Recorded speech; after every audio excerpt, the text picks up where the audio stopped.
Hello, my name is Eddie Tofvik. I'm Head of Technical Analysis and Senior Markets Analyst at ADM Investor Services International Limited. Here's your weekly technical analysis of Kansas City and Minneapolis wheat markets. I'll start with Kansas City wheat. Now, the key feature here, much as in other grain markets, had been the monthly key reversal up in July. The reason for the more recent move up goes back to the drop in early September. This fall was eventually halted at the time by the odd combination of the rising short-medium moving average, currently at 799, and the lower time of the late March to July bullish Andrews pitchfork, currently at 828. If that wasn't enough, just below was also, at the time, the rising medium moving average, currently 763. This all started the latest move up, and in the process creating a small reverse head and shoulders pattern over September. The subsequent move up petered out after prices ran into some congestion from 2013 between 883 and 914, and finishing with a daily bearish Harami 3 weeks ago, followed by a bearish engulfing pattern only just at the start of 2 weeks ago. Ultimately, prices failed to reach up to the middle time, currently at 953 of the same late March to July bullish Andrews pitchfork. Whilst all this was going on, I had drawn a fresh bullish shift pitchfork for the early July to early September action. Now, the market moved up over the middle time of this bullish shift pitchfork, currently at 876, but also petered out upon approach to the upper time, currently at 945, as this was synonymous with the middle time of the original bullish Andrews pitchfork. Anyway, prices peaked 3 weeks ago and fell away thereafter. The next key event was last week, on the Wednesday, when we had the lower time of the original bullish Andrews pitchfork broken. This move lower has been exploited and thus seemingly rendered the original bullish Andrews pitchfork no longer valid, and I will retire it after this commentary.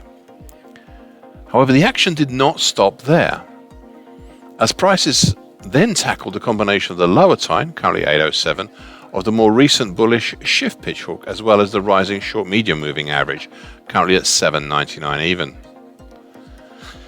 This was penetrated but not really broken, and these attempts lower have sort of continued until today, with a seeming rejection yesterday for a small interim possible pipe bottom. And that saw today prices move back up over the lower time. Now, this pitchfork, though breached, I will still leave on the daily chart after this commentary, as it's still being fought over. However, it would be not a surprise to me to see a further fall down to the old reverse head and shoulders neckline, currently at 743, from September, assuming, of course, that the rising medium moving average, currently 763, is dealt with in the meantime. The only thing that may be positive for the bulls out there is if prices are held by the lower time and short-medium moving average combination. Then it will allow me the opportunity to draw a more recent mid-September till this past week bullish Andrews or bullish shift pitchfork. However, that discussion will happen at a later date, when the construction of this bullish pitchfork may or may not be secured.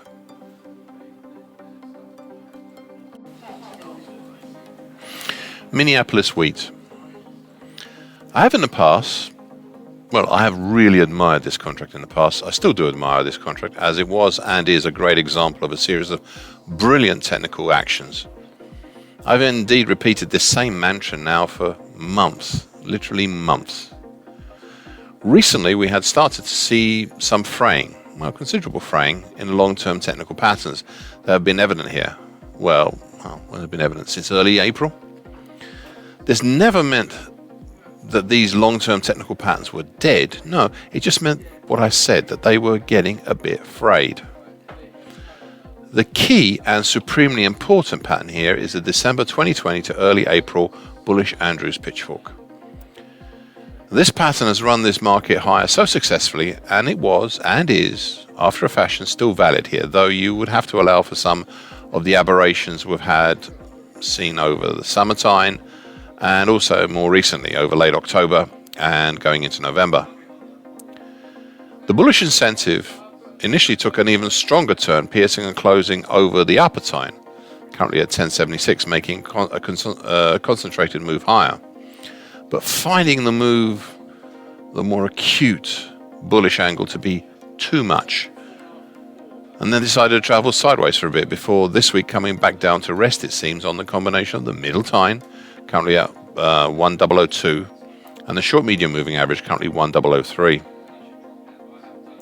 The cause of the turn back down was something I had pointed out 7 weeks ago and repeated ever since. It is the significant resistances overhead, specifically the July 2012 high at 1034, the May 2011 high at 1055, and the May 2008 high at 1083. The market tried most of these resistances, and the initial result had been a stalemate of sorts, neither going higher nor heading lower, before finally trying lower, but also getting stopped in this endeavor. Further below, we also have an interesting support congestion zone between 986 and 974. This congestion area is made up of the 50% absolute Fibonacci line at 974, the November 2012 high at 977, and the September 2012 high at 986.